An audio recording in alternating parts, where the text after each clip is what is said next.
everybody! Hey Quinn, guess what? What, Cadence? Do you know who we're going to learn about today? No clue. What? Christopher Columbus. Wow, I heard of him. But today, we're going to learn about the facts. Wait, what do you mean? We're going to find out. See you in the video! Christopher Columbus was born in Genoa, Italy in 1451.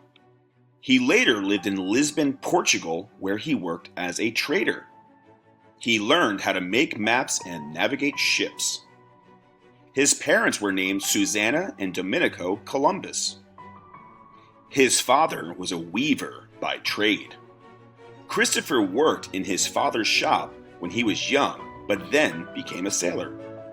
In 1476, when Columbus was 25, the ships that he was sailing with were attacked by French pirates. His ship sank, and he swam to the nearest shore, which was the coast of Portugal. When he was well, he moved in with his brother Bartholomew in Portugal, and together they ran a small shop that sold maps for sailors. While living in Lisbon, Portugal, Columbus married Filipa Perestrello. They had a son, but Filipa died soon after, and he moved to Spain. In 1488, he had another son with Beatriz Enriquez de Arana, named Fernando. During Columbus's time, the only place to get certain spices or precious silks was by traveling to the Indies. However, traveling overland by the Silk Road was dangerous, and a sea route around Africa seemed much too long. Columbus thought he could sail straight to China by crossing the Atlantic Ocean. But it would turn out that Columbus was wrong. The Earth was much larger than he thought, and there was another land, the Americas, between Europe and Asia. When Christopher went to the King of Portugal to tell him his idea and get money for the voyage, Columbus was denied. The king said no. He then went and asked the kings of France, England, and Spain for help. But they didn't help him either. Then, in 1492, the king and queen of Spain agreed to help him. On August 3rd, 1492, Columbus' crew and 3 ships, the Nina, the Pinta, and the Santa Maria, left Palos, Spain, and headed westward. Then, on October 12th, a crew member aboard the Pinta sighted one of the Bahamas Islands. Columbus set foot on what he believed was one of the Spice Islands, a group of islands in Asia where valuable spices and riches came from.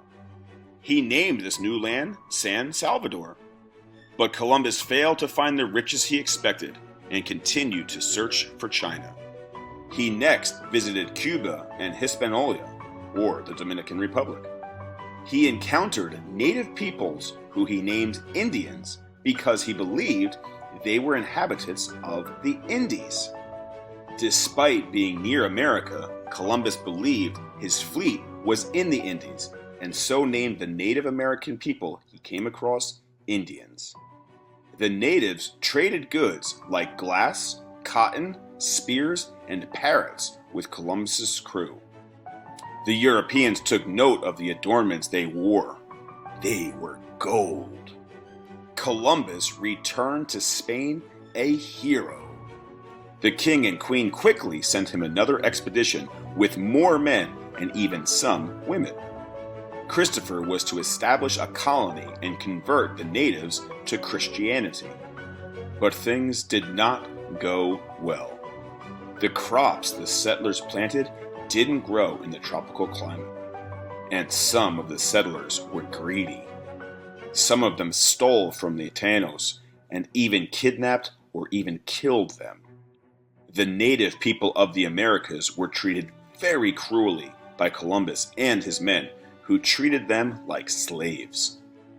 More settlers and conquistadors followed Columbus. They also found gold and took the Taínos as slaves. Many of the native Indians became ill with European diseases like smallpox. And within 50 years, the gentle Taínos people were extinct.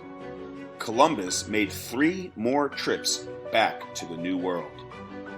On Columbus's second trip, he brought horses, introducing them for the first time to the New World.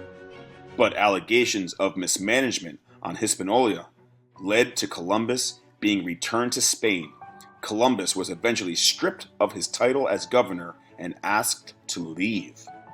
The reason that Columbus is considered as the first European to discover America is because he went back to Spain and told everyone about it.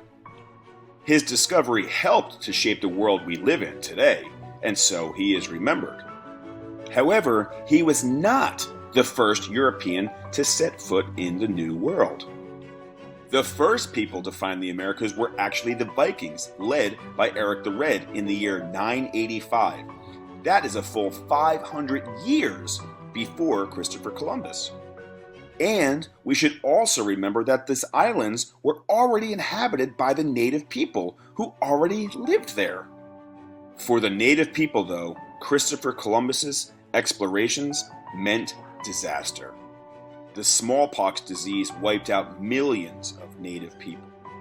On his total of 4 voyages to the New World, Columbus discovered different Caribbean islands, the Gulf of Mexico, South and Central America, believing the entire time that he had made it to Asia. And believe it or not, Columbus never stepped foot on North America. Christopher Columbus died in 1506 in Spain. And he died never realizing he never made it to Asia. He was buried in Spain, but his body was dug up and moved several more times. So now we learned a lot of true facts about Christopher Columbus.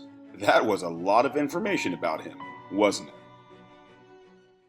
Hey, did you like this video? Hey, did you learn something new? Then don't forget to Sub, smash, and ring. and we'll see you on the next Hey, Guess What?